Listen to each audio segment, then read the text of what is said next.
अस्सलाम वालेकुम। उम्मीद है कि सब दोस्त खैर खैरियत से होंगे। आज जो हमारा टॉपिक है वो है मायोकार्डियल इन्फॉक्शन। ये इसको हार्ट अटैक भी कहते हैं और ये कार्डियोवैस्कुलर सिस्टम की एक डिजीज़ है। It is a serious medical condition. ये एक सीरियस मेडिकल कंडीशन है। Occurs when blood supply to heart muscles is blocked. जो उस वक्त होती है जब हार्ट मसल को ब्लड की सप्लाई नहीं हो पाती, जो कि ब्लॉकेज की वजह से रुक जाती है। ड्यू टू द ब्लॉकेज की वजह से oxygen is not provided to heart muscle. जो हार्ट के मसल होते हैं उनको ऑक्सीजन नहीं पहुंच पाती, जिसकी वजह से हार्ट मसल को डैमेज नुकसान पहुंचता है। इसकी काजेज़ में एथेरोस्क्लेरोसिस है सबसे पहले, जो कि deposition of plaque due to fats and lipids, जो कि खून की नालियों में प्लेक की डिपोजिशन हो जाती है, जो कि मेनली कोलेस्ट्रॉल, फैट्स और लिपिड्स की वजह से होती है। And another is thrombus formation. Thrombus की फॉर्मेशन हो जाती है खून की नालियों में। फॉर्मेशन ऑफ क्लॉट और प्लेटलेट क्लम्प। जब प्लेक बनेगा तो उसके रप्चर होने की वजह से प्लेटलेट क्लम्प बन जाएगा, जो कि मजीद क्लॉट की फॉर्मेशन का सबब बनेगा।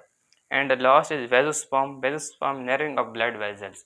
जब खून की नालियों में ये प्लेक बनेगा और फॉर्मेशन ऑफ क्लॉट बनेगा तो उसकी वजह से खून की नालियाँ नैरो हो जाएंगी और ब्लड की सप्लाई आगे मज़ीद अच्छी तरीके से नहीं हो पाएगी, जिसकी वजह से हार्ट अटैक के चांसेस काफ़ी हद तक बढ़ जाते हैं।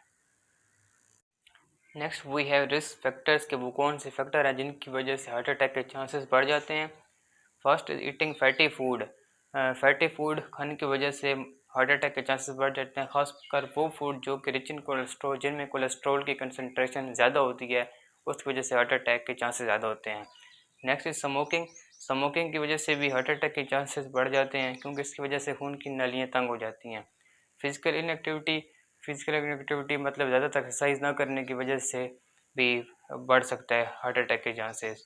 ओबेसिटी, ज़्यादातर आप मोटापे की वजह से या फिर वेट ज़्यादा होने की वजह से भी हार्ट अटैक के चांसेस बढ़ जाते हैं। हाइपरटेंशन, ब्लड प्रेशर अगर ज़्यादा है तो ये भी काजेज़ है।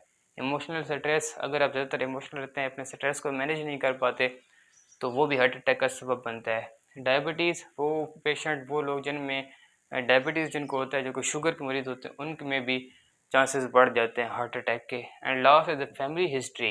ये वो जेनेटिक्स वजह से कि आपके फैमिली में, ख़ानदान में लोगों को हार्ट अटैक होता रहता है, तो फिर इसकी वजह से काफ़ी चांसेस बढ़ जाते हैं कि हार्ट अटैक हो सके।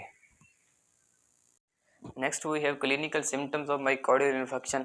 सबसे पहले तो आप ये जान लें कि वो पेशेंट जिनमें सिम्टम्स नुमा नहीं होती और डेथ के बाद पता चलता है कि इस पेशेंट की डेथ हुई है वो हार्ट अटैक की वजह से हुई है, तो उसके कहते हैं silent heart attack. Then we have clinical symptoms. सबसे पहले चेस्ट पेन। हमारी जो चेस्ट होती है उसमें पेन होना शुरू हो जाता है। ऐसे महसूस होता है जैसे कि चेस्ट पर हमारे किसी ने काफ़ी वेट रख दिया और दबाव बढ़ना शुरू हो जाता है। Then anxiety. मायोकार्डियल इन्फेक्शन में एनजाइटी, हर वक्त बेचैनी होती रहती है। एक्सेसिव स्वेटिंग, हमारी बॉडी से एक्सेसिव स्वेटिंग, पसीना आना शुरू होता है, जिसकी वजह से हमारी बॉडी कूल ठंडी रहती है। Rapid heart rate. Myocardial infection के सिम्टम्स में हार्ट रेट तेज़ हो जाता है, जिसकी वजह से हमारा हार्ट काफ़ी तेज़ी से बीट करता है। नोजिया, वोमिटिंग भी होती है। एंड फीवर, हमारी बॉडी का जो टेम्परेचर होता है वो इसमें काफ़ी बढ़ जाता है। Last way of preventive measures, कि हमें कोई क्या कुछ करना चाहिए हार्ट अटैक से बचने के लिए। हेल्दी डाइट, सबसे पहले तो अच्छी हेल्दी डाइट, अच्छी खुराक खानी चाहिए, खासकर फ्रूट्स हो गए, वेजिटेबल्स हो गए और होल ग्रेन्स हो गए। क्वाइट स्मोकिंग सिगरेट नोशी से इज्तनाब करना चाहिए। रेगुलर एक्सरसाइज, हर रोज रेगुलर एक्सरसाइज करें ताकि आपका ब्लड प्रेशर, हार्ट बीट अच्छे तरीके से मेंटेन रहे। हेल्दी वेट, अपना वेट अच्छा मेंटेन करें। ओबेसिटी वगैरह से बचें। मैनेज स्ट्रेस को भी मैनेज करें, ज़्यादा टेंशन, एंजाइटी से इज्तनाब करें। एंड रेगुलर चेकअप और अपने डॉक्टर से, हार्ट स्पेशलिस्ट, इनसे अच्छे तरीके से अपना रेगुलर चेकअप कराएं। अगर आपको वीडियो अच्छी लगी हो तो please like, share and subscribe कर दें।